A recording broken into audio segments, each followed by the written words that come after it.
I think we might get started.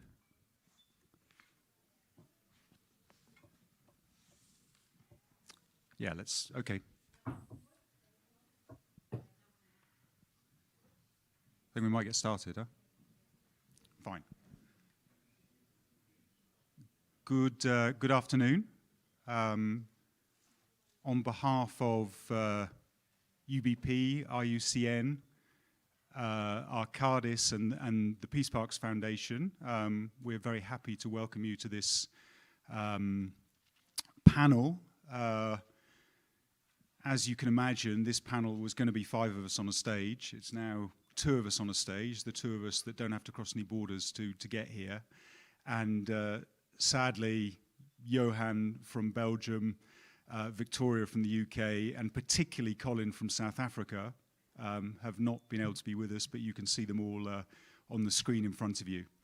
My name's Simon Pickard, and I chair the Impact Investment Committee at UBP. I'm also a member of the Impact Advisory Board. And outside UBP, I'm a general partner and on an investment committee of 2 venture capital funds, which are focused on sustainable agriculture and the food system.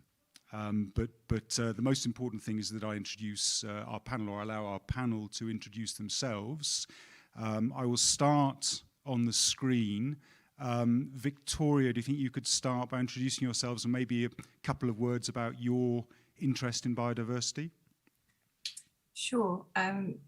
I'd love to say it's great to see you all, but I can't see any of you except the people on the screen. So I'm imagining that you're all here and very excited about what we're going to talk about.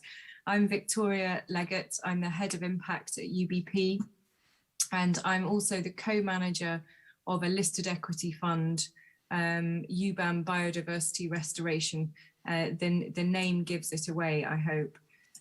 We also sit on my team, and I sit on various working groups related to biodiversity, including being a member of the TNFD, the Task Force for Nature-Related Financial Disclosure, the forum for that, and also the Cambridge Institute of Sustainability Leadership's workstream on nature-related financial risks. So I'm sure a lot of that will be brought into the conversation today. Thank you very much, Victoria. Colin, thank you so much for joining us from South Africa. Thank you, Simon, and hello to the panel and hello to the audience. Thank you very much for having me. Unfortunately, I can't be there in person. As you know, South Africa was the genesis and has been restricted. So I think we can have a good conversation nonetheless. There's some really interesting points to cover today. My name is Colin Portius. I'm the Chief Investment Officer of Peace Parks Foundation, which is a Southern African-based conservation implementation agent, I would like to call it. My background is very financial, and it is quite unusual to have a NGO that has appointed a Chief Investment Officer. So my interest in biodiversity ultimately is looking at it as a natural capital asset class and understanding how the market is starting to value biodiversity and how structures are emerging as an investment case. So it'd be very interesting to have this conversation with the panelists. Thank you very much, Colin. Johan, thank you very much for joining us as well. I wonder if you could introduce yourself, please. Yes, good morning or good afternoon all. So my name is Johan. I work for Arcadis. I'm based in Belgium. My main area of work at this moment is really the area of business and biodiversity. And with business, I also mean the financial community. And in particular, how businesses and financial institutions can measure their impacts and dependencies on biodiversity and on natural capital in general, and which tools and metrics are available to do that. And so I'm involved in a number of initiatives like the EU Business and Biodiversity Platform, the EU-funded Align project, but I can come back to that later in the conversation. Yeah, happy to have this conversation with you. Thank you. Great. Thanks very much, Johan. And Gerard, next to me. Yeah, good afternoon. Great to be, face to face with you. Also seeing many friends in the audience. So I just reassure Johan, Colin, and Victoria that we've got a few people in the room here to react, and I'm sure online we also have some other people. So IUCN, the International Union of the Conservation of Nature, is the global authority, on the status of the natural world and also on the measures, to safeguard it. And nature is a key ingredient of my day-to-day job. But it wasn't like that, for my first 25 years, because I actually started as a banker and then moved into the cement industry for 17 years. But at least now, for the last 15 years, I've been helping companies to integrate biodiversity in their corporate strategies and a strategic decision making level. And what we are now really trying to do at IUCN is by the creation of actually a new center of excellence focused on economy and finance, is to actually see on how can we transform the economic and the financial system to really integrate nature and nature risk in these systems, so that we don't continue to waste that very precious resource and make sure that we protect our planet. So this is hopefully what we'll be able to discuss for the next hour and a half. So great to be here with you. Thank you. Great, that's fantastic. Thank you very much, all of you. The title of this discussion is Biodiversity Crisis or Investment Opportunity.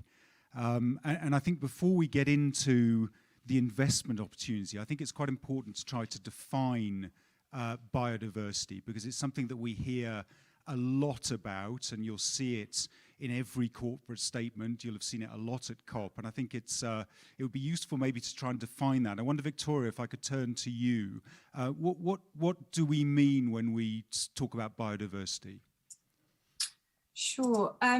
The term biodiversity, effectively, it refers to the variety and abundance of life on Earth. But I think for this conversation, it goes beyond the definition of biodiversity and really what the relevance is of it. So for a forum like this, it's what it underpins really, and what healthy biodiversity or otherwise indicates.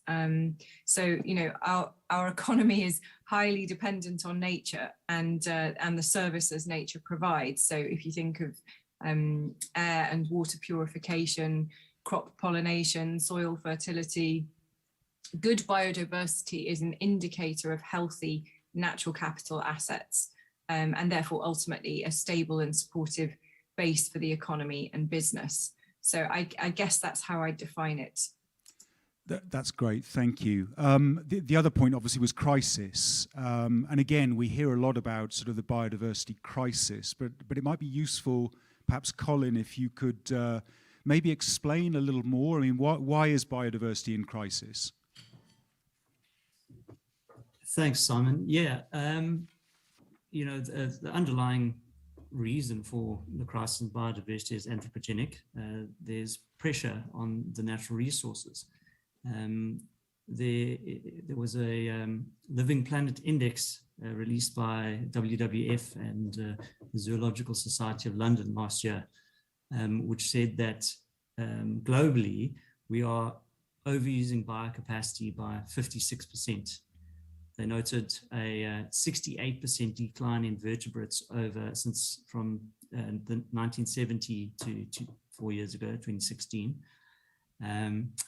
And when you look at various other indicators, such as the IUCN Red List, which is a measure of extinction risk, that's in decline. A Biodiversity Intactness Index, which was released by the IPBES, which is the intergovernmental platform, shows that the biodiversity intactness is decreasing. The Mean Species Abundance Index shows a decrease in biodiversity. So ultimately, there's a lot of measurements and words thrown about, but the fundamental takeaway is that we are overusing the assets available to us. That's great, thank you. And I think some of those things, like the sort of species abundance and the red list, are things we will probably come back to. actually, one thing, Colin, that I think might be interesting is, you know, I've heard you talk about some of the examples within your portfolio of the importance of biodiversity remaining intact. I think you've talked about sort of various things you're doing in Malawi, and I think that might be quite interesting now to bring out. Absolutely. I mean, my background, as you can see, is a place called Nika National Park, which is a highland plateau. And it's a 300,000 hectare grassland. And there are 4 river systems that run across it. And approximately 10% of the runoff that goes into Lake Malawi, upon which 2 million people rely, comes from this single national park. The effectiveness of this landscape in generating the runoff and the resulting benefits relies on biodiversity. Ultimately, you need an intact ecosystem to prevent erosion control, to prevent overgrazing, to prevent fire risk expanding out, to provide these services. And there are multiple examples in our portfolio. I mean, we're in Mozambique, in Maputo Special Reserve. 10 years ago, it was full of cattle and overgrazed. And now we've got a situation where you have turtles nesting on the beach, and literally across the dune, we've got elephants now roaming up and down. And there are multiple benefits that come from that for the people in the communities around there. But fundamentally, without a functioning ecosystem, those co-benefits are not available to those communities. Great, thank you.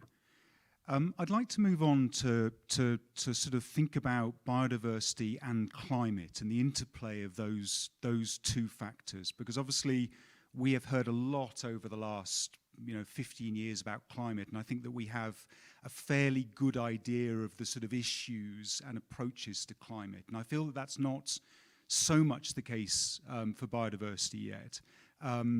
I'd like to ask Johan, but maybe first of all, Gerard, I know that you've just been up in Glasgow, and so you've got kind of first-hand experience of thinking about climate and biodiversity. I wonder if you could sort of share with us some of your thoughts on Glasgow and where that leaves, particularly biodiversity, because I mean that came through very strongly, biodiversity as a theme in Glasgow. Yeah, so there was a strong delegation of IUCN at Glasgow. There was also a Nature Plus element, and that was really key and so important, that nature was extremely present, in Glasgow, and really looking at nature as a solution provider, not actually as an additional problem. And what you're hearing more and more, and effectively even yesterday at the summit, at the opening of this conference, nature was mentioned several times. André Hofmann mentioned it in his speech. Patrick Audier, the president of Building Bridges, also mentioned it at the start, on saying there's a huge opportunity to invest in nature, and we'll come back, of course, to that discussion. But what's actually happening, it's really, I think, a very strong realization that climate and nature are basically the 2 sides of a same coin. And so if you are addressing the one without addressing the other one, we might run into a wall. And what's very interesting is that with all these claims that are now emerging on net zero, well, there is no net zero if you're not also looking and making sure that you don't have any unintended consequences on what happens to biodiversity and nature, because by actually going too fast, if I may say so, to a low carbon economy without taking these elements into consideration, then we're creating problems for tomorrow. And what Colin was highlighting, of course, we need to have the intact ecosystems, but we really need to think about also how are we treating biodiversity and ecosystems and ecosystem services in that productive landscape. And that's where it's interesting now to see the interest of the finance community, of the banking community, to come really to that realization and see how this can be tackled together. But hopefully we'll come to that. And I think Johan is also going to expand a little bit more on that in his explanation. Yes, thank you, Gerard. Yeah, so indeed, as Gerard says, climate and nature are our twins, our allies in the battle against climate change. And why is that? Well, first of all, nature or healthy ecosystems, they are very important to store carbon. To store carbon, to keep storing carbon, and to sequester carbon from the air. So it's absolutely crucial in the fight against climate change that we preserve the healthy ecosystems that we have, and those that are degraded, that they are restored. And we are talking about forests, we are talking about peatlands, wetlands, but also grasslands, as the plateau where Colin is residing at this moment. And this is what is called climate mitigation. But there's also another part, which is called climate adaptation. So healthy ecosystems are also essential to increase the resilience of our society against extreme weather hazards that we will expect anyway. And these are happening nowadays already, as you all know very well. So for instance, temperature increase will be manifested very much in urban areas. So the urban heat island effect is a phenomenon that can be tackled by providing sufficient green areas within the cities, around the cities. That's very important for the well-being of people living in the cities. Another example is flood protection. So we need to restore the original ecosystems that have the capacity to protect human settlements against floodings. For instance, dune systems, mangroves, coral reefs, and so on. And also the fight against droughts, increasing droughts is very important. If we look, for instance, to what is happening to the Amazon forest nowadays, we are really reaching, or maybe have already exceeded, the tipping point where now we are facing extreme droughts because of the fact that the tropical rainforest is disappearing. So we need to be very careful with that. And that's not only something that can affect all of us, but also, of course, the business community, and as a result, also the financial community. It's quite obvious that the agri-food industry is very dependent on healthy ecosystems. But also all businesses located, for instance, in estuaries or coastal areas, they might be faced with higher water levels, with floodings, and so on. So I think from that perspective, the business case for nature restoration is quite obvious, I would say. And Johan, when you talk about sort of mitigation and adaptation, I mean, do you, when we're thinking about investment opportunities, do you feel the investment opportunities are fairly evenly spread between those two broad categories? That's hard to say, but I think that the emphasis until now was maybe more on mitigation, so how to reduce carbon emissions, and that's fine. But now, fortunately, we see indeed, and this was also reflected in the latest COP in Glasgow, that there is an increased acknowledgement that we should also invest in nature restoration for the sake for increasing our resilience. And then we talk about nature-based solutions, for instance. And so there are many investment opportunities to enhance the benefits of nature by investing in what is called, it's a broad term, nature-based solutions. But there is more and more evidence that investing in nature is not only beneficial for biodiversity on its own, but also for society as a whole. What I would like to clarify is we're using very broadly the word nature-based solutions, but it's extremely important that we really take the full definition of nature-based solutions, and that at the heart of a nature-based solutions is addressing societal challenges. So it's actually looking at what are these challenges that are out there, and the SDGs are a good way of articulating some of them. It's health, it's water scarcity, it's carbon supply, it's air purification. But what we want to make sure is that we use nature as the engine for actually the solution, combined with man-made infrastructure. So when Johan was talking about flood protection, it's not just replace the concrete wall for vegetations and mangroves or whatever, but it's actually a combination of both, because actually when you put both to work together, then suddenly you come to a much more resilient and long-term solution, and very often also to a cheaper solutions. So that's where it becomes then an interesting business opportunity.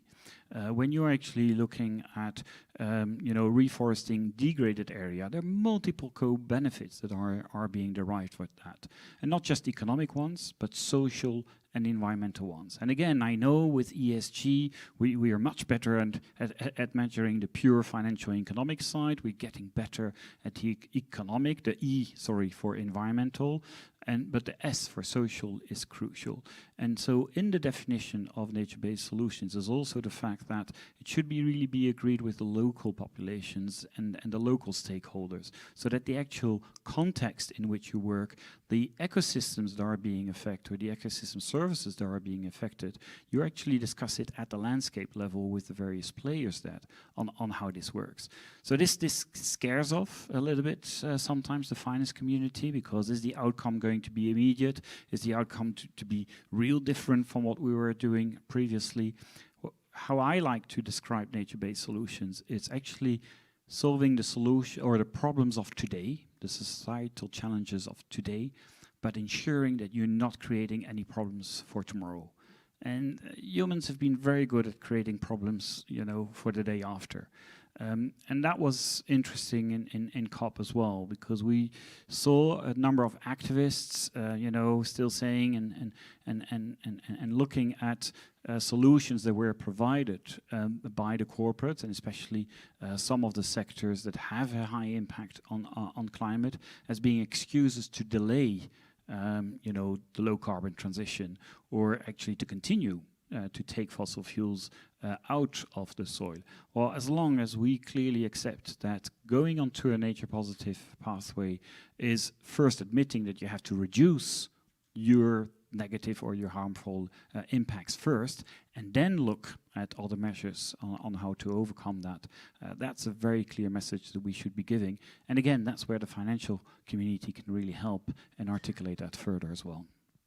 That's great. And I mean, one thing I'd like to come back to is what you said on the social side. So I think that's very important. So Colin, be aware I'll ask you that probably in a couple of questions' time, because you're really on the ground there. I'd like just to sort of, one question I have on the sort of biodiversity versus climate. I do see sort of various things about there being a potential conflict between biodiversity and climate. I'm thinking about, kind of migratory birds and offshore wind farms and that kind of stuff. Do you think, and maybe Johan, I can ask you this, do you think that that's a big issue, or is it more of a red herring? Well, I would say, you should definitely look at the total picture. So renewables, this is out of discussion. This is absolutely necessary for the energy transition and to go to a climate neutral world. But of course, the thing that you need to be careful with is very often the location of renewables projects. So it's quite obvious that you should not locate them in an area with high biodiversity values, or which is known as a migratory stepping stone for birds and so on. But there is sufficient knowledge nowadays to take that into account. So for every renewable energy project with a certain dimension, there is always an environmental impact assessment going on. And so it's very often about finding suitable locations. Of course, due to the dimension of the energy transition and the fact that we need to build many wind farms, for instance, also offshore, there is we need to also take into account cumulative impacts. So the impacts from all these developments together. And this is an area in evolution. It's not so easy to identify the real impacts, But then in that case, the precautionary principle, I would say, would prevail, and there is absolutely sufficient space to find for developing renewables. So this is out of question. Great, thank you. I'd like to go back to something that Johan mentioned. So before going to the social side, Johan talked about the agro-food nexus and the importance of biodiversity in that. And I think that's probably the other sort of real leg of the biodiversity opportunity story. One is the climate mitigation adaptation, which we've talked about. But I think the other is the food system. And Victoria, maybe, do you think that you could give us a bit of an idea of the role of biodiversity in the food system, and perhaps some of the kind of investment opportunities that you see in that link? Yeah, absolutely. I agree with you. I think the food system is key, and actually it's a really good illustration of why climate and biodiversity are inextricably linked, I guess. So I suppose to put it into context of how big a part of the problem and therefore the solution food is, the production of food accounts for over half of our habitable land usage, and probably about 2/3 of our water consumption. It's also responsible for about a fifth of our global emissions. Equally, land sinks represent about just under half of our kind of carbon capture. So, you know, these pieces are really in lockstep, and the food system is ripe for improvement. You know, it's at the moment it is very depletive, very extractive, and making the food system more nature positive is a massive opportunity. Bringing in the social side too, to feed a growing population, to reduce emissions, and to support nature at the same time. And actually, in the investment world, it's where we see a number of really exciting opportunities, particularly around agriculture. So precision agriculture, and by that I mean technology and equipment that enable a huge reduction in the use of pesticides and other chemicals. And incidentally, the reason that this is exciting from a sort of more traditional investment perspective is this precision farming enables farmers to reduce costs. They're using less inputs, the cost goes down, and typically agriculture is a very conservative environment. It takes a lot to persuade a farmer to change the way they do things, and so enabling a cost benefit is a really good catalyst for this.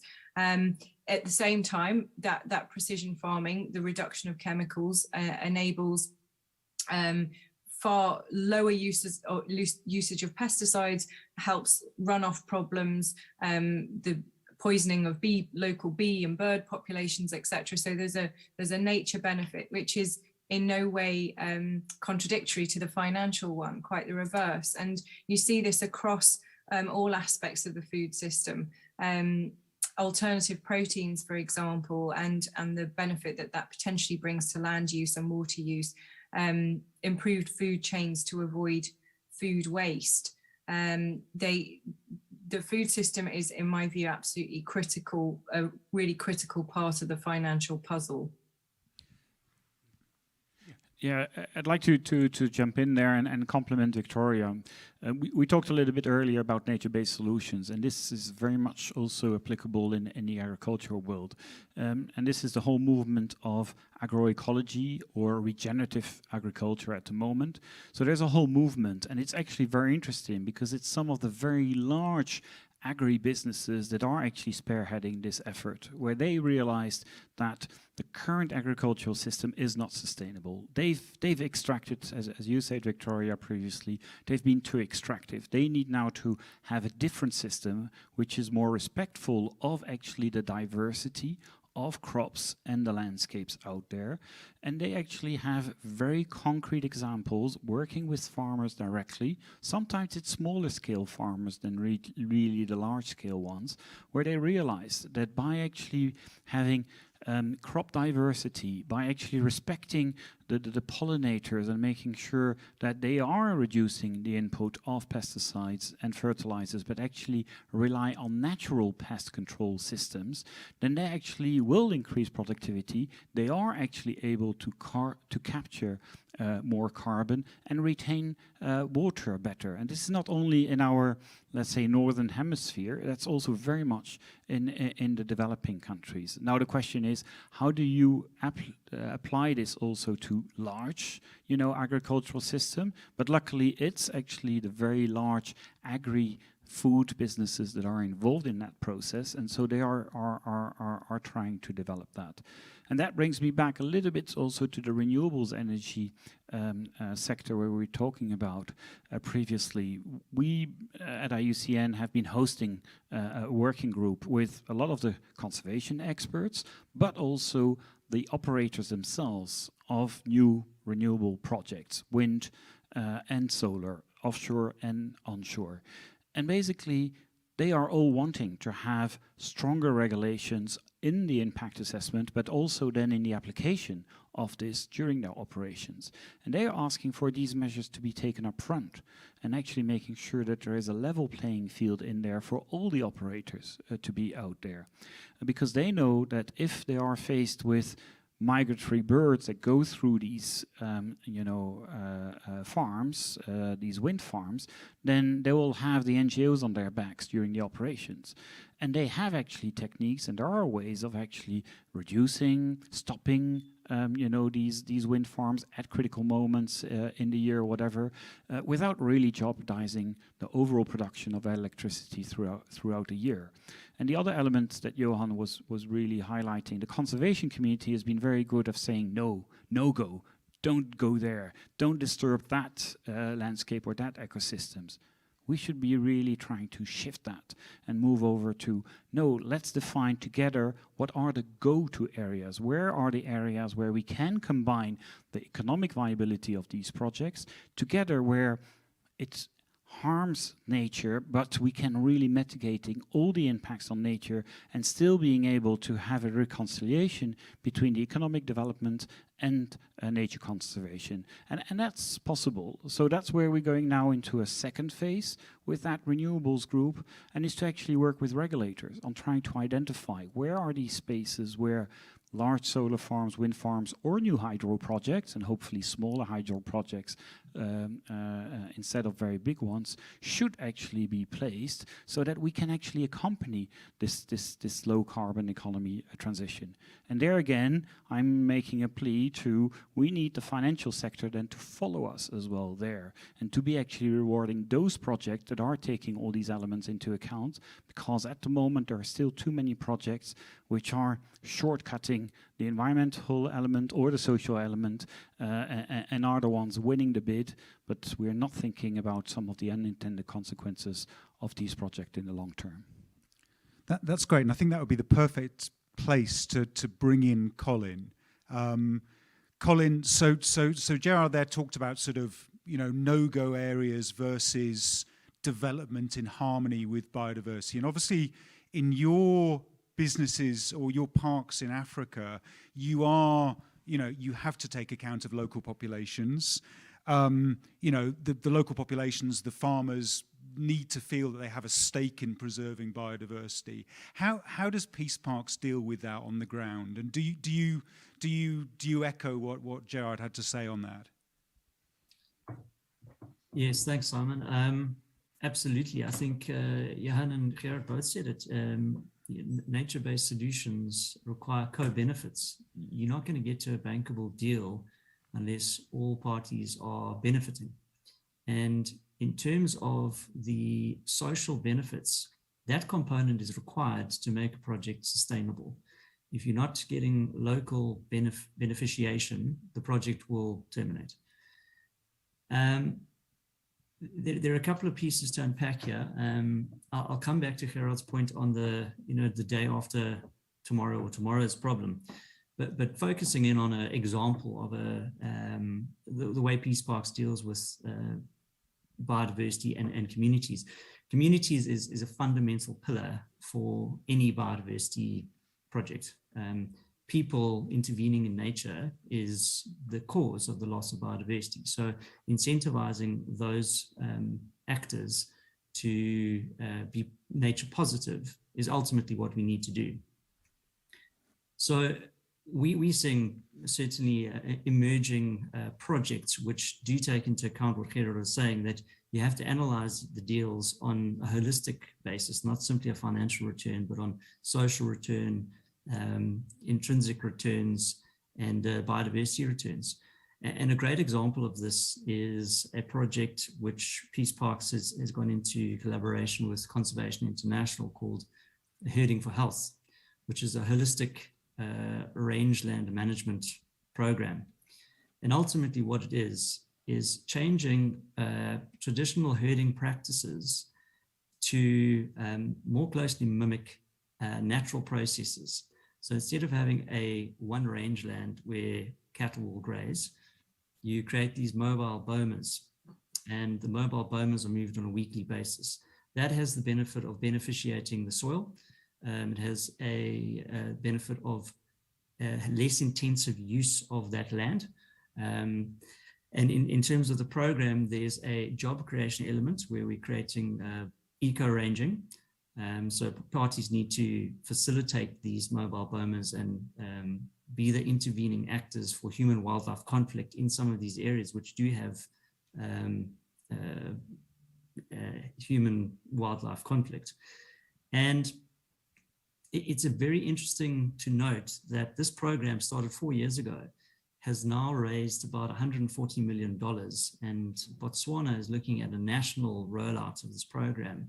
And with the Green Climate Fund, are funding $97 million odd.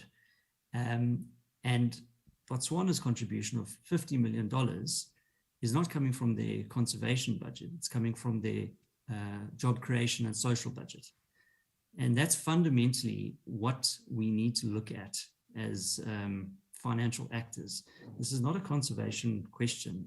And I'll return to what Gerard said about tomorrow's problem, is these are not short-term problems. A biodiversity failure is, tomorrow, 1 year, 5 years, 10 years, 50 years time. It's a macro system which is failing. And we're at the back end of 50 years. If you look back at 1970 data sets to date. And that's where it comes down to. It's now a question of risk. The failure of these systems creates risk. It creates drought risk, as Johan was saying. It's got pandemic risk. It's got food security risk. All of these are risks that are going to have to be addressed and priced in. Someone is going to carry the can for this at the end of the day. And you'll see that the European Central Bank has actually put out supervisory regulations to price in biodiversity risk.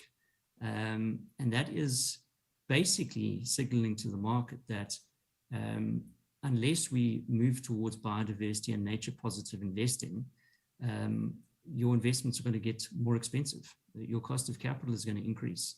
So you are going to have a regulatory push towards biodiversity.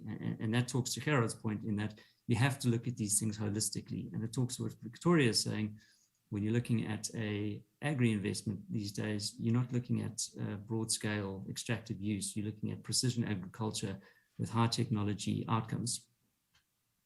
That's great. And I'd like to pick up on what you said on regulation, the ECB and the importance of regulation and cost of capital. And I think, Gerard, you're obviously, involved in lobbying at least. What should investors, the financial community, the corporate community, what should all of these actors expect from regulation in the next decade? I mean, what are the trends? So I've been this business for about 15 years, and it is true that it's really an acceleration at the moment. Clearly, we've learned a lot from the climate debate, and the fact that TCFD, so the Task Force on Climate Financial Risks, is now really, there. The metrics are there. Now the unit of measure is also there, which is the CO2 equivalent. And then there is the overall goal of 2 degrees. Now, hopefully now with Glasgow, it's very clearly indicating, no, it should be 1.5 degrees max. And so there is a trajectory, and I think the practices now are in reporting that. But coming around the corner is very closely nearby the nature financial related risk. And we produced a report at Glasgow that was of the 98 or the 97% of companies that do report on climate risk, and we did that together with CDP, the Carbon Disclosure Project, was to actually identify that only 1% of these companies are reporting on their nature related risk. So there is still a lot to be done, and I think we'll be touching also on metrics and indicators, because that's the issue that we are facing a little bit with nature-related risk, is we don't have that one single indicator that we can all go back and refer to. And the main reason for that is because of the complexity of nature, the different levels of interactions that we have with nature or with biodiversity. But it also begs a whole process where you're asking yourself the right questions, which is, why is biodiversity relevant for my business? And then what is it that I want to measure to actually show progress on how I'm tackling this issue? So we are very often approached by corporate and say, give me the metrics, give me the indicators. I say, yeah, but what is it that you want to measure? And that's, a basic question that we need to go through to make sure that in the end, you are measuring. But the regulators are clearly now integrating nature-based solutions, integrating the climate risk and now the nature risk into regulations. And, well, you all have to get ready because this is upon us. This is coming very quickly. The Task Force on Nature-Related Risk, the TNFD, is there. There's a whole group, a whole forum that has been established, 35 executives, all representing various sectors, and the banking community are integrated into that. The current secretariat of TNFD is trying to identify the core knowledge partners that will contribute to that, and IUCN really hopes to be part of that group so that we don't also create a whole new system which is different from all the previous systems, that we leverage on all the knowledge and the uptake that we've had on previous systems, and making sure that all the data that's already accessible and available on biodiversity, on nature, is being leveraged upon. But what's more important is making sure that these data sets are made accessible and actionable by the various corporates. And that's where it's so important that we have this good interaction with the executives of the task force, so that we interact with them and making sure that whatever recommendations, whatever framework is being developed, and the first one will come out already in the first quarter of 2022. So we need your feedback. We need the feedback from the financial community on saying, yes, that works for us. That's a way for us to actually measure progress, to be able to report back, but more importantly, to actually reward and incentivize then these types of actions, these types of works that reward it, because the governments, the European Green Deal, but many other activities in other countries are really asking for that, and that trajectory on nature positive for me is exponential and going faster and faster. Great, thank you. Victoria, I wonder if you'd like to add anything to that. I mean, as a financial practitioner, I mean, are you seeing some of the regulatory pressure that Gerard has talked about? Yeah, definitely. I can only really echo most of what Gerard was saying. For sure, the TNFD is a supportive initiative. And because of the work of the TCFD, I think the financial community are a bit more familiar with the terminology and the process. So I think the overarching message really around regulation is biodiversity is behind emissions and climate change, but the world is moving much faster. So I think the momentum is stronger. And you know, the EU has really led the way on this. And coming back to the point on food, it's not just the taxonomy, and biodiversity is one of the stated 6 principles of the EU taxonomy, but also farm to fork legislation, which is all about reducing pesticide use, reducing food waste. That's all coming in. And then tangentially, I guess, single-use plastics, regulation around that too, which is supportive indirectly for biodiversity. So there is definitely a lot going on. And actually in the financial world, what we typically do is we look at how corporate innovation is meeting regulatory shift. And those two things can happen in tandem, but also quite often you can find the innovation ahead of the regulation, in anticipation of the regulation. And we are seeing the opportunity set around biodiversity in the investable world increase dramatically. And to me, that's a good sign.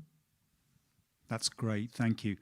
I mean, it appears to me that we must talk about measurement and standardization. You've all talked about that, and it's clearly, it's clearly a very big topic. Biodiversity, probably unlike climate, doesn't lend itself, as Gerard said, easily to measurement. It's non-standard, it's variable, it's local. And I know, Johan, that this is something that you think about all the time. And I wonder if you could kind of give us the benefit of some of your thoughts on standardization and measurement. Yeah, thank you, Simon, for that question. Yes, indeed.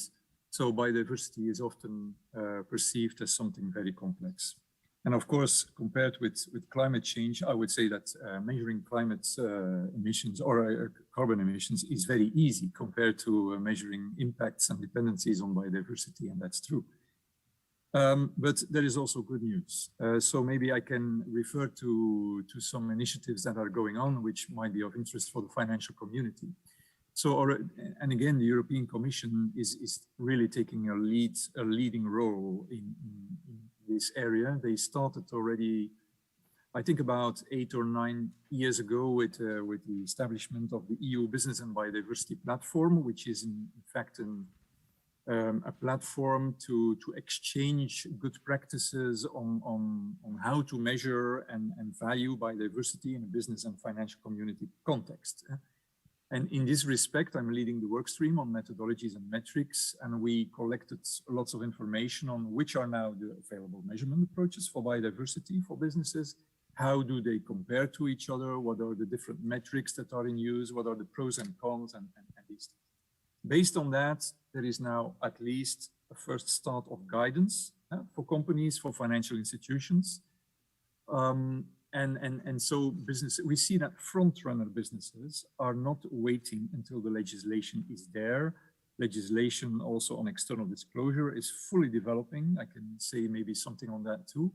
But they start to experiment. They are really looking for innovative approaches on how to measure biodiversity, because they put themselves under pressure by setting an ambition. Like, for instance, we want to be nature positive by 2030. And then the next question is, okay, good, that's nice, but how will we demonstrate that? How will we measure that? And so they start looking for approaches. And that's really the thing that we see happening now very much within many companies nowadays. So that's the platform. A second initiative of the European Commission is Align.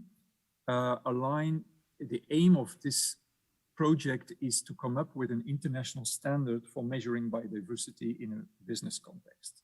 So by 2023, there should be a draft that can feed other initiatives like the TNFD, like the Science-Based Targets Network for Nature. So there's so much going on these days, and Align tries to, we are in the center of all those initiatives, and we try to feed those other initiatives with how to measure, let's say.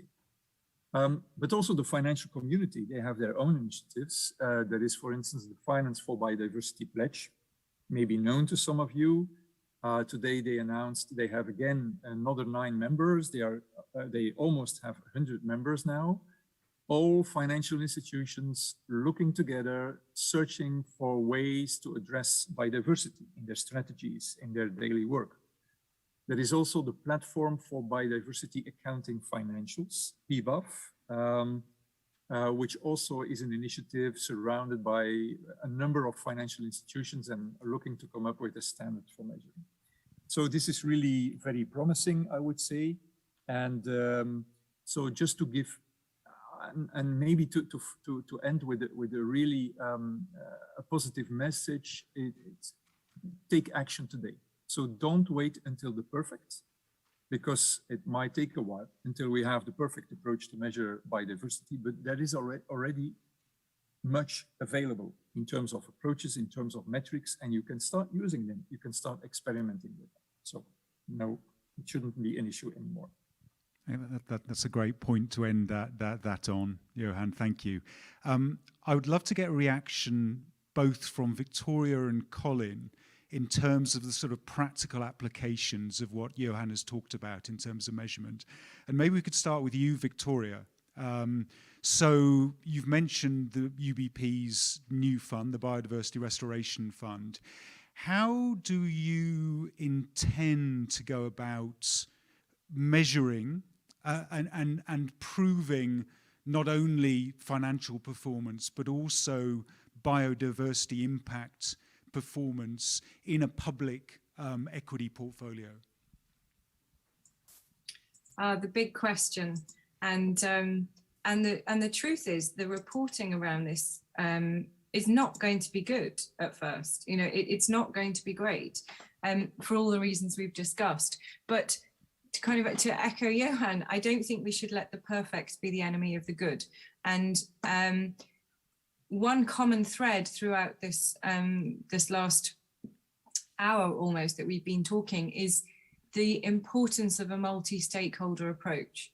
You know, the reporting around this fund, and I suspect any fund that's trying to aim to be a nature positive one, is going to be heavily reliant on engagement with both the corporates that we invest in, and in our case, the NGOs that we work with, to try and accelerate that disclosure, that standardization.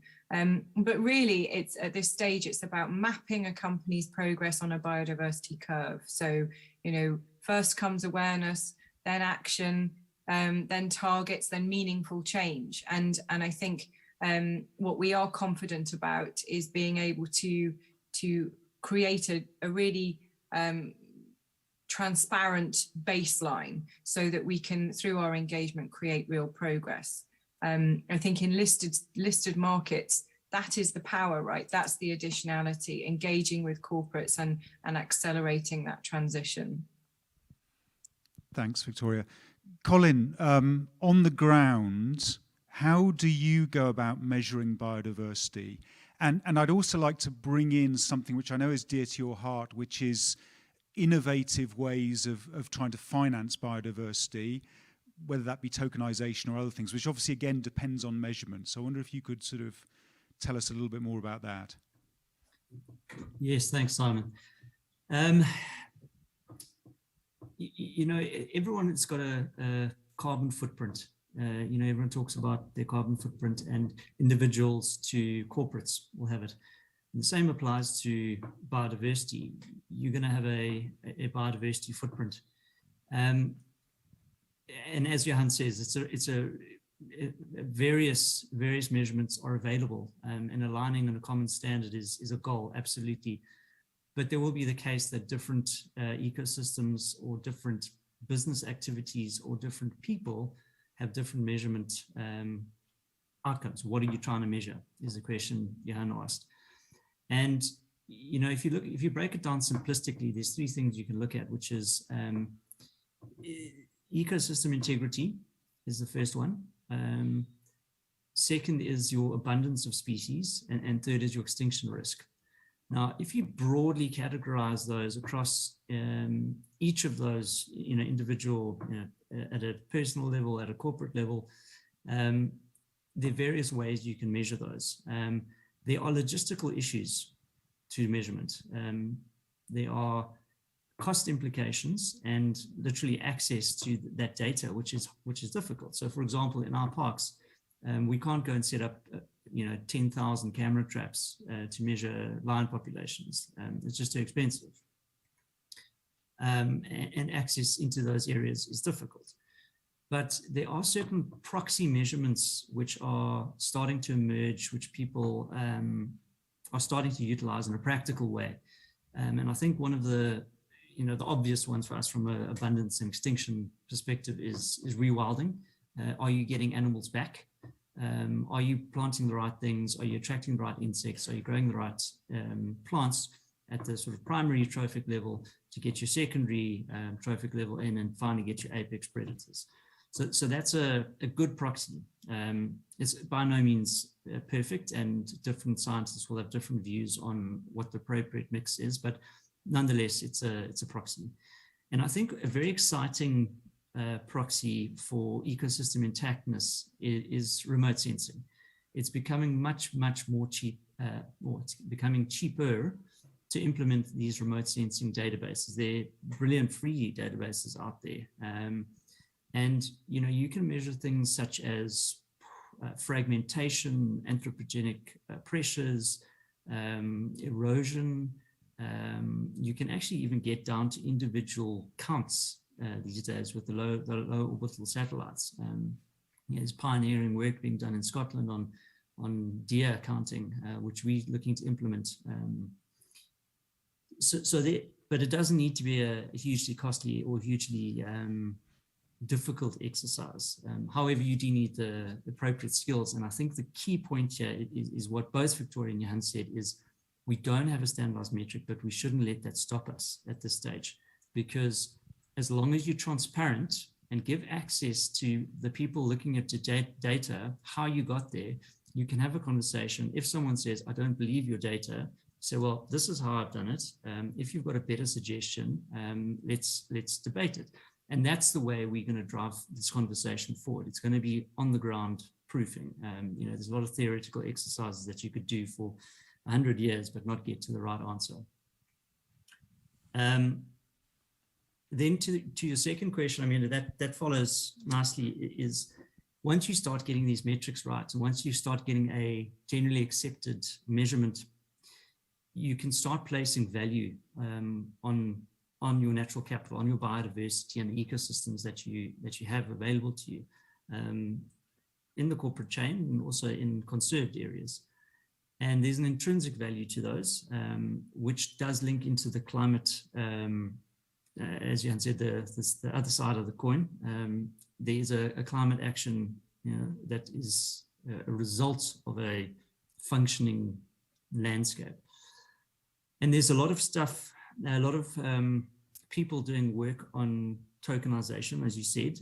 There's a blockchain technology which you can ultimately, the technology is the easy part. If you get the measurement right, you can create a tradable instrument which is easily moved between parties for value. And there are obviously various considerations you need to take into account, such as regulation and taxation. But fundamentally, if you can get the measurement right and you can have a instrument that there is an agreed value, then you've got the ability to shift capital into biodiversity. So changing financial capital into biodiversity capital. That's great, Colin. Thank you. Gerard, I think if you could just maybe react to that, and then we'll open it up to the floor.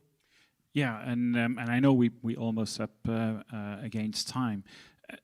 The fantastic news that we have is that we've been able to do it with climate, and climate was actually very focused on a CO2 emission, a gas, which is completely invisible and was, of course, a global issue, and that's where it helped in aggregating a lot of the information.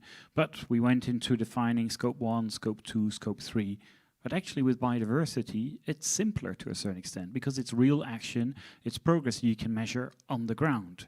Now, how do you transfer this all the way down to the value chains? Well, we can also do that with blockchain technology, with AI, with remote sensing. We are actually able to trace back on where these resources, these goods are coming from. We can tag them with the current technology that we have. So all the great things that we've learned in identifying an individual carbon footprint and even putting that on a social media and being rewarded for it. I don't know if some of you were in the fintech session, but Marianne Haar described on what Ant Financials and Alipay are doing, where they're actually rewarding the ones that are actually reducing their carbon footprint in their daily purchases with green points. And that gets on social media and a lot of recognition. And that works very well with the younger generation to a certain extent because they're looking for that online recognition. Well, how do we transfer that to the biodiversity footprint or the nature footprint? And there again, we need all the ingenuity, all the AI that's available to transfer that. Because if companies, if value chains, if countries are going to claim to be nature positive, then we need to have the measurement systems that are able to demonstrate that. And nature positive might mean something different for a country in the south that's still in an emerging economy, that one that's already fully developed and has completely modified their landscapes. But on the other hand, there should be a comparability and an ability to do there. The last element I want to highlight as well, I mean, we talked about engagement, that's a clear element. We didn't talk that much about exclusion. I think it is also extremely important to really highlight and focus on those activities that are harmful to the environment, as we will, the civil society, highlight on the harmful subsidies. That was also an important message that came out of COP26, and that we should be extending in the nature COPs. Only all the harmful subsidy to the environment should really be taken out of the system, because then only we can really drive this more nature positive agenda. That's great. I had 3 or 4 further topics to discuss, but in the interest of time, I'd love to open this up to the floor.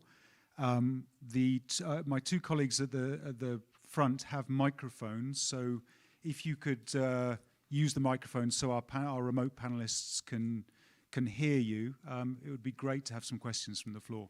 Please, on the right there.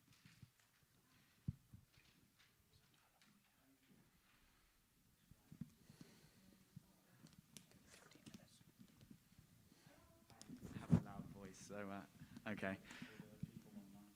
Yes, of course. So the way I see traditional climate finance, fossil fuels is a negative externality problem. Biodiversity is the opposite. It's a positive externality problem. And at the moment, I see a lot of what you're talking about, there's a massive problem of scalability. Sustainable farming, sustainable fishing, it's all very small scale. Fundamentally, I think we need much bigger solutions to build these bridges where we value a non-extractive use of biodiversity, things like rewilding land or oceans just for the sake of it. And just kind of to use an example, if we did have a price on carbon, let's say $100, and an acre of land extracted $100 of carbon per year, then surely just protecting and not extracting from that land should be the present value of the next, let's say, 100 years of $100 of cash flows. So my question is, thinking larger scale, what markets can be created for valuing for non-extractive use of biodiversity? Is it carbon taxation? Is it carbon offsets? What's next for bigger idea investment opportunities? That's a great question. Thank you very much.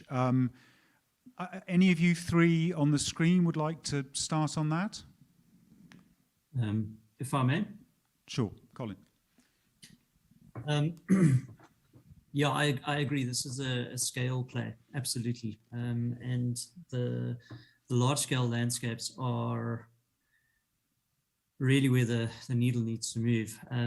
It does come with its challenges, the stewardship, land ownership, regulation, ability to be transparent in your credits that you're making and selling, and avoiding the double counting potential issues. You know, if you're doing a 100-year project finance, how do you protect duplication over that 100 years?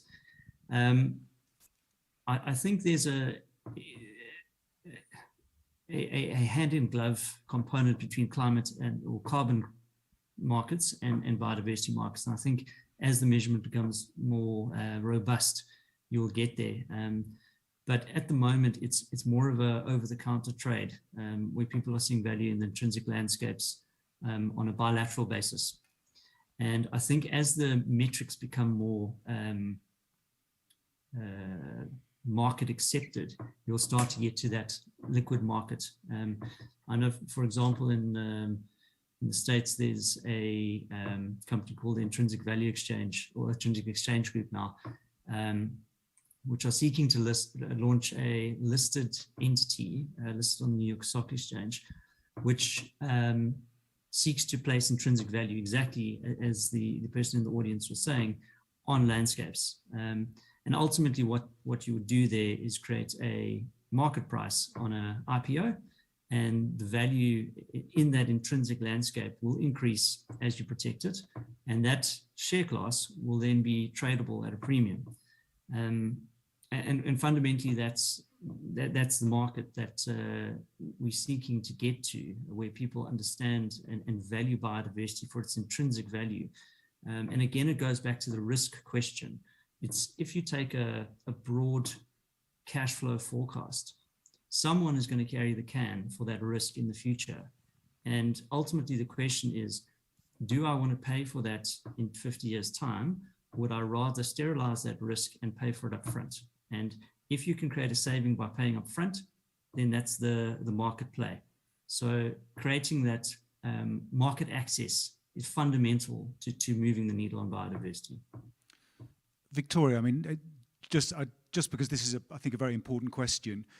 You know, you're running an investment fund. I mean, what do you feel are the kind of killer investment opportunities that are really going to move big amounts of capital towards this space, which I think is kind of the question? Well, I think, I'm sorry to be repetitive, but I think the food aspect of this is really important. And although I completely accept that new innovations such as vertical farming are quite small scale, and we're yet to see whether they can ramp up to a size that will really solve the problem globally. There are a lot of things such as precision agriculture, for example, which can be and should be and is being implemented at a massive scale already. So I think there are ways of accessing this at scale already. And then I think really taking a step back from the question, if you're talking about generating change at scale, then secondary markets, listed markets are a way of doing this. And they provide an accessibility that very few other asset classes do. And so if we can find a way to credibly but pragmatically invest behind biodiversity in these markets, then it really it places a huge amount of capital in the right place. And then I think other changes flow from that.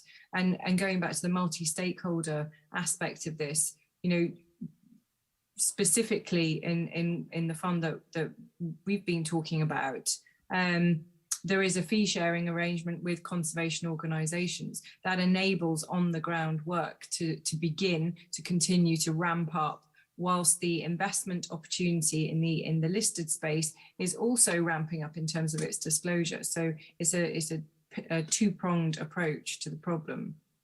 Great, thank you very much for your answers, and thanks for the question. Over here.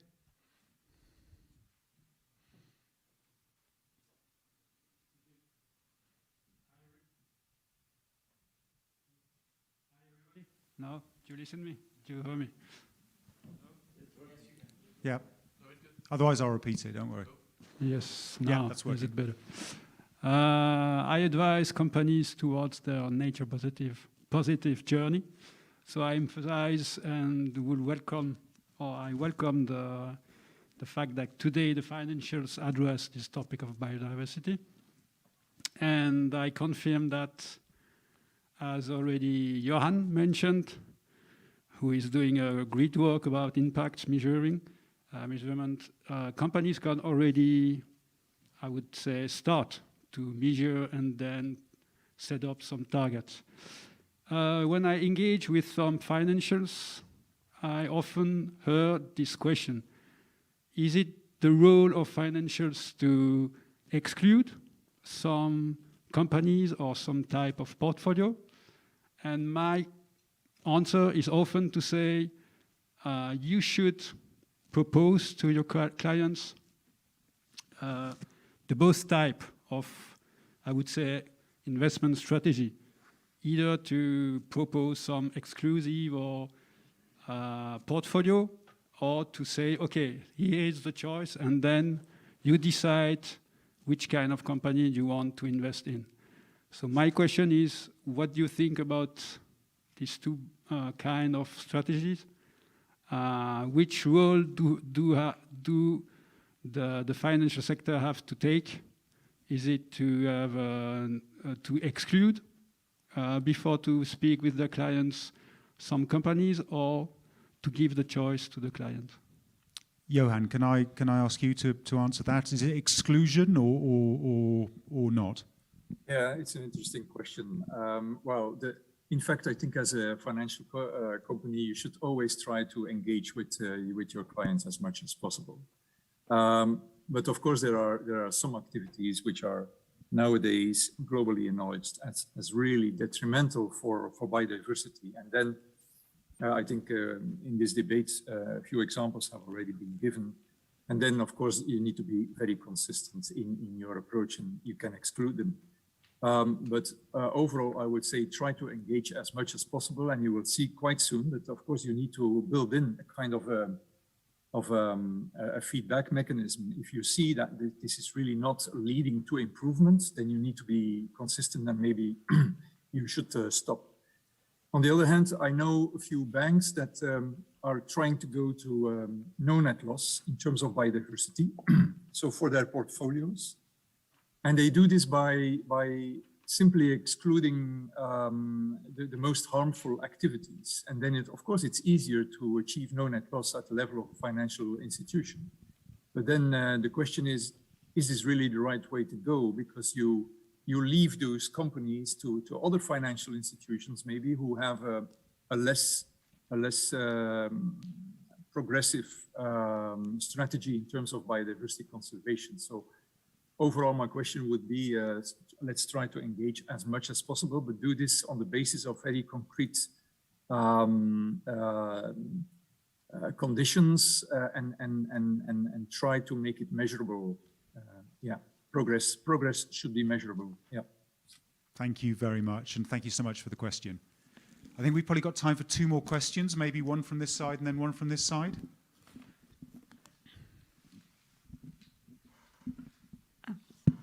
Yeah, actually, Johan, one comment. I disagree on the fact that divestment is not a good way to move forward with harmful activities, because divestment also increases the cost of capital for those companies. So it might, in a way, push them to divest from harmful activities.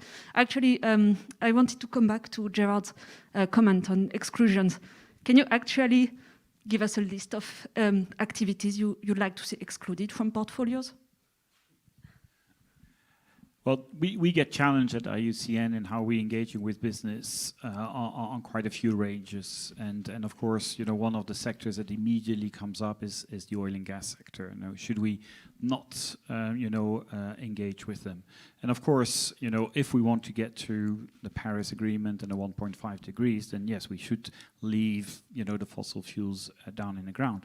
But what's interesting is the oil and gas sector is the one that's actually in that very interesting transition.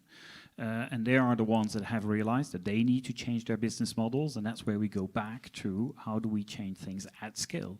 And it's actually when you are challenged to rethink your business model, such as the agribusiness have to rethink their business model, and can we continue to extract resources by having singular crops on very large areas, or no, we need to start doing this differently. So these are the sectors effectively that I would not exclude. I suggest not to exclude, because these are the ones that are on that change, and we can help, and they deserve the help, I would say, of civil society, the science, and all the expertise to really see on how can we accelerate that transition. And what's interesting as well is a lot of these companies that are trying to do things, and that goes in the financial sector as well, is there's often a credibility gap and there's a trust gap.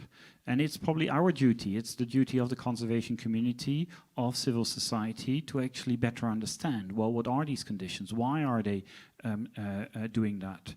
And can we actually explain them also how this is viewed by other stakeholders, because very often it's just a blindness that's out there, and by these conversations there's actually an ability just to tweak slightly the way it's being communicated to already highlight that, no, we did take into consideration the stakeholders' views, no, we are measuring very precisely exactly what we're doing, we're not disclosing it because we thought that this was exposing ourselves to too much information on an information overload. So back, to all these points, it's a lot about dialogues. And what's interesting as well is if you look back at the conservation community, we've been practicing and tried to promote payment for ecosystem services for years, and it has never taken on. But it's probably because it's the terminology and the language that we've used. Now that nature-based solutions, nature positive is being used, hey, suddenly there is more attractiveness to the corporate world. So we need to make sure that on the one hand, I think the acceleration of this movement was due to our own fault within the conservation community on not wanting to price nature. And actually we need to go there, because no price means zero in the financial world, and it will never then get the action and the intention that it needs. Now that hurdle, I think we are over it. As Colin was highlighted, we also need to clearly identify that there are other values out there, the intrinsic value, the social value, the sacred values, and these need to be integrated. And that's the most difficult element that we have at the moment. Nature-based solutions or climate solutions are all measured only on their CO2 criteria. And that's where renewables projects are also only measured on their CO2 criteria. And they get automatic a green stamp. How should we change the system where it's actually all these other co-benefits that these projects deliver that also get the same attention and gets these additional values? Because what we are actually moving into instead of a cumulative impact world, which the corporate world is always wanting and leads to exclusion discussions, how can we really move into the cumulative opportunity space? And that's where investment in nature comes. We can really create this cumulative investment opportunity, but we need the ingenuity from the finance sector on how do we add these up and make sure that they don't counter each other and actually are delivering these nature positive actions that are needed. Because one element that I felt in our discussion we've left out a little bit is the urgency. Every single species that we're losing today is information, is a solution for tomorrow that's lost. We can't go back, we can't learn from it anymore. And we are losing species at a tremendous rate. We are having fragile ecosystems that are just disappearing from this planet. So there is a sense of urgency, there is a need to act now, and we need all of the actors that have the capability of changing things to work together now. Thank you. That was a really powerful answer. Thank you. And thanks for the question. One final question, please, from that side, maybe. If not, then, sir, would you like to ask your question? Thanks. Very interesting series of presentations. Johan, I want to come back to your last point about pace. What we've heard today is that the importance of nature, the crisis is more and more being accepted, that we are in a predicament and we have to act very quickly. We've learned that there's a huge amount of experimentation going on, a lot of foundation laying work that's being done in the financial sector to begin to address this. But we also know that nature-based investment is still a tiny proportion even of ESG investment, and ESG investment is a very small proportion of financial flows. So my question is essentially, yes, as we continue to accelerate the kind of work that we've heard about today, which I applaud, do we not need to bet also on regulation, on constraint, on the early adoption of a nature positive standard when one is ready for adoption, for banks not to give credit to any enterprise that hasn't signed up to a nature positive commitment, for governments no longer to accept as bidders in public procurement competitions to enterprises that haven't signed up to it. So everything that you've talked about, we should be doing more of. But is it going to be enough without regulation? It requires both, and what is interesting is that the innovation is already there. The regulatory frameworks are also evolving quite rapidly. What's happening at the European level, just with the EU taxonomy, is already really triggering new ways of thinking about these things. The EU Green Deal, when you look at it on how it's constructed and what elements it has integrated in there, is there. Also, at the opening ceremony of this conference, we had the Deputy Secretary General of the UN addressing us and really talking about different ways of measuring. And that's really at the global level, the GDP plus, you know, and I know China is leading on some more ecological-based measurement as well. So I think it's us making come together. It's making sure that there is a flow also in our discussions and our conferences. So COP26, we made some progress. We have COP15, which is the biodiversity COP that's happening up. Let's make sure that this flows into each other. But very interestingly, this week there are about 5 or 6 conferences, which for the ones that are working in the business and biodiversity world is just mind-boggling. And how do we, you know, don't create a cacophony, but actually make that these messages are converging and bringing the same messages. And this is where I applaud, and Johan highlighted to that on what the EU is trying to do by harmonizing these things. All the reporting standards are now getting together, and all these acronyms are hopefully disappearing and coming back. And the fact is that we still need the brain power of the finance community to really come and work more closely with the conservation world. And that's where we need to find, how do we set up this platform where we get these both worlds that have their own jargon, their own way of expressing probably the same things, but using 2 languages that are past each other. And that's that translation box that will accelerate, because then we can convey the messages to the regulators as well as to the operators. So for me, it's the translation box that's really missing. And for that, we need cross-borders. We need people that understand both words and work together on the topic. And I know Mark Halle and many others are these cross-borders and these people that are bringing these platforms together. And that's where building bridges is a beautiful metaphor for this. Thank you. Gerald, thank you so much. I'll take that as your concluding remarks, so thank you very much for those. I wonder if I could ask the other panelists if you have any short sort of, you know, concluding messages. I mean, Johan, I think you've sort of made your message very clear, but I'd love you to repeat it. Yeah, I like the latest question, and I think the financial institutions definitely can play a role on their own. They can, for instance, nature positive should be a quality trademark of a company or a financial institution.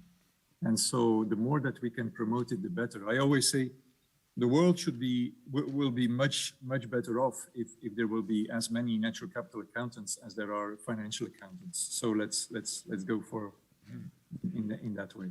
Fantastic. That's all I want to say. Fantastic. Thank you. Colin, any sort of concluding remarks from you? Yes, thanks. Yeah, thanks to the panelists and Simon, thank you for hosting this discussion. Fantastic. And I think just going back to the topic, biodiversity crisis or investment opportunity, I think the answer is both.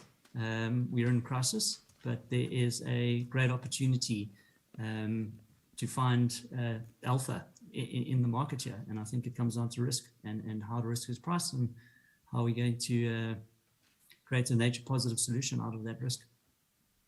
Great, thank you, and thank you so much for joining. Victoria, up to you to finish. Thanks, Simon, and thank you to everyone in the audience, and really interesting conversation. The thing about biodiversity that always strikes me and never diminishes in its power is that it's global, but it's also local. And I think the frustration sometimes with climate change and emissions is that whatever you might do locally or on your own, or your household or your city, can be completely neutralized by the behaviors of another household or another country. Biodiversity is more complex than that. If you want to make a more nature positive society, you can do that right from your backyard, and you can see tangible benefits almost immediately. So I guess my message is, it's not just about investments. It's about everything that we do all the time, and you will see the change. So yeah, biodiversity is local. And also, this is a great example, this panel is a great example of the power of different cohorts working together. And if you are going to take one thing from this, then hopefully it will be that there are a lot of people trying to solve this problem and very keen to talk about it. So anyone here, anyone watching, please get in touch with us individually or collectively, join the discussion and help us make some progress. We would be delighted if that were the outcome. Fantastic. Thank you so much. I will conclude with a quote from Greta Thunberg. You have to imagine this being said with her charisma, not mine. Once we start to act, hope is everywhere. So instead of looking for hope, look for action. Then and only then, hope will come. And I think that's very appropriate to what we've sort of, what our panelists have tried to put across in this panel. So thank you very much to Gerard, to Johan, to Colin, and to Victoria. It's been an absolute pleasure to moderate. And thank you, all of you in the audience, for making the effort in this sort of difficult time to come and listen to what we've all had to say. So thank you very much.